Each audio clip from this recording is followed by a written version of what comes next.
Buenas noches, mi nombre es Andrea Naranjo, estudiante de la Facultad Administración Financiera de la Universidad Uniminuto de Dios.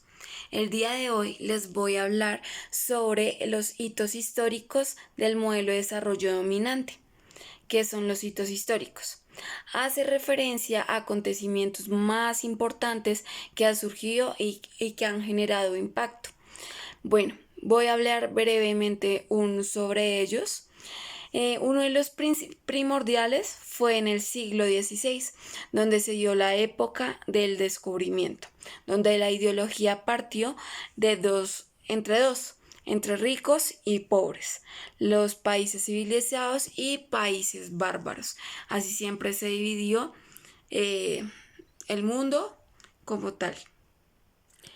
El segundo hito habla del año 1533, que habla sobre el Tratado de Tordesillas. Es cuando se divide el mundo a partir de un paralelo o conquista. ¿De qué trata? De las colonias. Las colonias tenían su materia prima.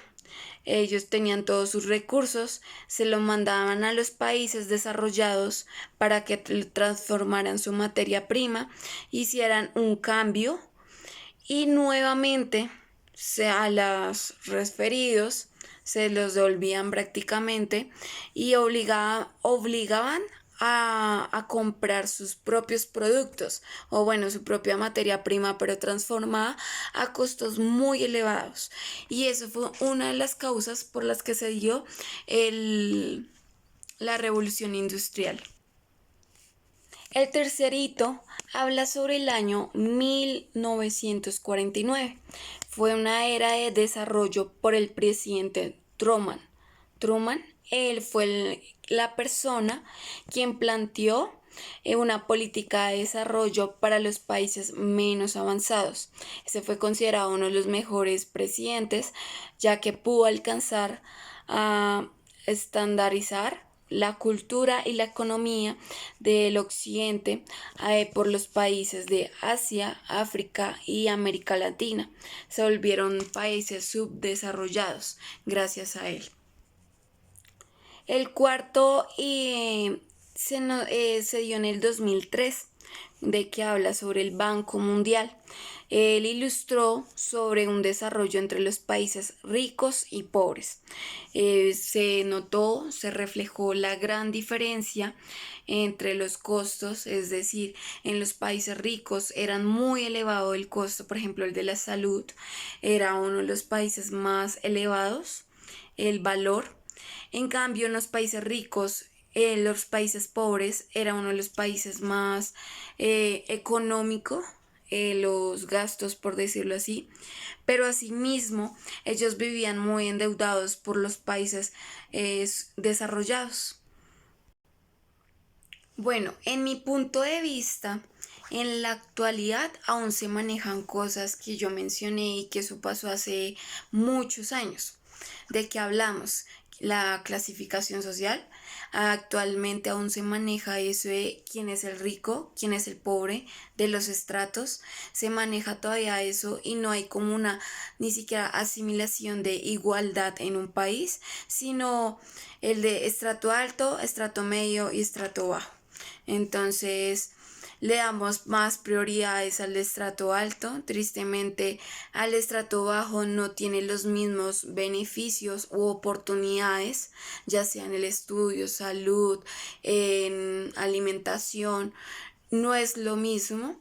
Siempre va a haber una variable o se ha demostrado una gran variable, una gran diferencia entre los estratos.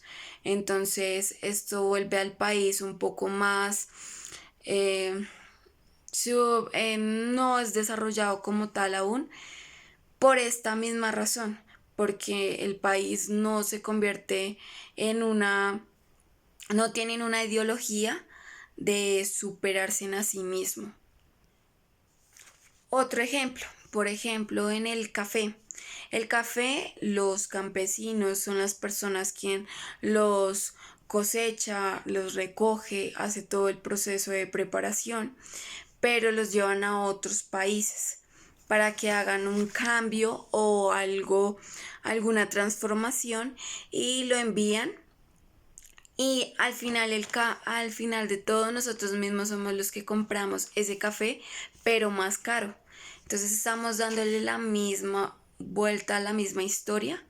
Entonces esto nos lleva a mal. Nosotros debemos saber manejar nuestros productos, no llevárselo a los países desarrollados. Si se los llevamos a ellos es para que ellos los compren y así mismo tengamos ganancia. Como nosotros les decimos, las exportaciones. Tener más exportaciones que importaciones para así mismo dejar que el país deje de tener tantas deudas o adquirir más ganancias en este caso.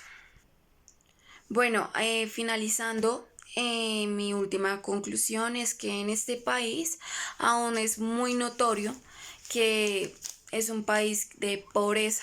¿Por qué? Pues porque nosotros no tenemos mentalidad de superación, siempre pensamos que, ay no, Estados Unidos es el país central de todo el mundo, ellos son los que tienen todo, China, y debemos dejar de tener esa mentalidad y alcanzar más cosas. Nosotros tenemos una fauna y flora muy buena, la cual eso nos ayuda demasiado, pero no la valoramos.